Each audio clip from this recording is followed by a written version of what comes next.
Madame la Présidente, ma question s'adresse au ministre de l'Intérieur et des Outre-mer, M. Gérald Darmanin. Monsieur le ministre, aujourd'hui, et contrairement à ce que j'ai entendu sur le sujet, je parlerai, pas politique, mais je parlerai d'amitié, de fraternité et des valeurs qui dépassent les divergences. On va parler football, parlons sport. Demain aura lieu l'un des événements sportifs les plus attendus ces dernières années. L'équipe de France rencontrera en demi-finale la sélection marocaine. Le Maroc, véritable porte d'entrée vers l'Afrique, a toujours été un allié fiable et un partenaire solide dans les échanges économiques, culturels ou encore touristiques. Demain, aussi bien sur le terrain qu'en dehors, ce sont deux équipes amies qui seront engagées dans cette compétition sportive. C'est des centaines de milliers, des millions de familles qui auront à cœur de célébrer cette rencontre, qu'importe le résultat. Alors, bien évidemment, l'arbre qui tombe fait plus de bruit que la forêt qui pousse. Surtout quand il est scié, quand cet arbre est scié par des mains extrêmes et mal intentionnées.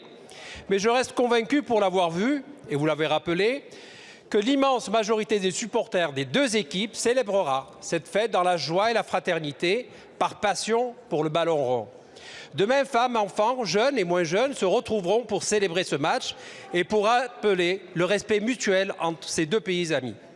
Pour cela, Monsieur le ministre, quels moyens allez-vous mettre en œuvre pour leur permettre de fêter ce moment historique, loin des quelques agités qui, sans foi ni loi, sport ou pas, ne chercheraient qu'à gâcher la fête que nous attendons tous? Pour conclure, Monsieur le ministre, vive le sport, vive l'amitié entre les peuples et surtout, et je risque de déplaire à ma mère qui supporte l'équipe du Maroc, allez les Bleus! Merci, monsieur le député. La parole est à monsieur Gérald Darmanin, ministre de l'Intérieur et des Outre-mer. Merci Madame la Présidente, Mesdames et Messieurs les députés. Monsieur le député L'Aquila, je veux redire une nouvelle fois toute la joie que nous avons à voir l'équipe de France et l'équipe du Maroc en demi-finale de Coupe du Monde. Et par ailleurs, si jamais il y avait une qualification de l'un ou de l'autre, nous serions en finale les deux équipes, puisqu'il y a une grande et une petite finale. Donc samedi et dimanche, nous remettrons, si j'ose dire, cette joie sportive et la joie également du ministre de l'Intérieur de gérer les grands événements sportifs.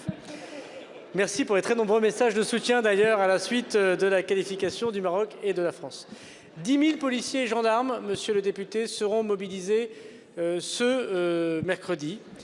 5 000 sur la région parisienne, singulièrement autour des Champs-Élysées. 5 000 en dehors de la région parisienne. C'est 2 fois plus de policiers et de gendarmes pour encadrer ces manifestations de joie qui ne manqueront pas d'arriver, spontanées, souvent familiales. Dans un contexte, je rappelle, de menaces terroristes extrêmement important, c'est la première menace avant celle du désordre public, la menace terroriste, mais aussi dans un contexte de gel, de froid et peut-être de neige dans une grande partie du territoire national. 10 000 policiers, ça veut dire qu'à Paris, par exemple, je veux le dire ici, la circulation des Champs-Élysées sera maintenue, mais une grande partie des portes du périphérique seront sans doute dès 18h30 clôturées. Et nous aurons évidemment, avec la RATP, avec la SNCF, un certain nombre d'actions de fermeture de stations de métro ou de gares de RER pour pouvoir soit acheminer, soit pouvoir empêcher d'acheminer un certain nombre de personnes sur les grandes places de nos villes de France et singulièrement à Paris.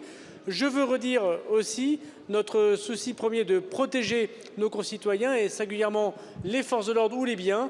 Et évidemment, le festif sera autorisé, il sera même encouragé. L'indélinquance sera combattue, mais c'est bien dans ce sens-là, monsieur le député, que vous avez posé votre question. Merci, monsieur le ministre.